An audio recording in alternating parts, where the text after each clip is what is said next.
తెలంగాణలో అరాచక రాజ్యానికి కొమ్ము కాస్తోన్న పోలీసులు అధికార పార్టీకి తొత్తులుగా మారడమేనా కాకి బుక్ పరమార్థం? లగచర్ల మొదలు ఖమ్మం భూదాన్ ఉదంతం దాకా పేదలపై కాకి జులుం. భూదాన్ భూముల్లో బతుకుతున్న పేదలపై సర్కార్ దౌర్జన్యకాండ. భూదాన్ భూముల చరిత్ర సీఎం రేవంత్ కు తెలియదా? భూదాన్ భూములు పేదల కోసం కాదా, ప్రైవేటు వ్యక్తుల కోసమా? గురుకుల ట్రస్ట్ భూములకు గ్రీన్ సిగ్నల్ ఎలా వచ్చింది? కోర్టులో కేసు నడుస్తుండగా 15,000 మంది పోలీసులతో ఎందుకీ దమనకాండ? సీఎంకు సోయి లేకున్నా ఖమ్మం జిల్లా మంత్రులకేమైంది?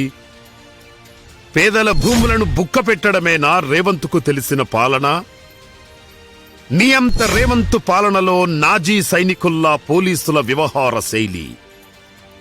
ప్రశ్నిస్తే దాడులు, ఎదురు తిరిగితే కేసులు. ఇదేనా ఇందిరమ్మ రాజ్యం?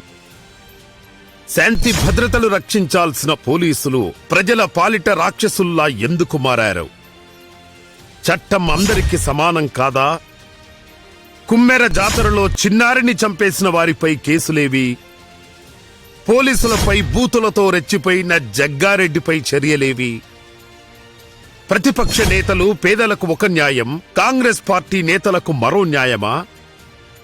పోలీసులు ఆల్ ఇండియా సర్వీస్ రూల్స్ మర్చి అనుముల సర్వీస్ రూల్స్ పాటిస్తున్నారా?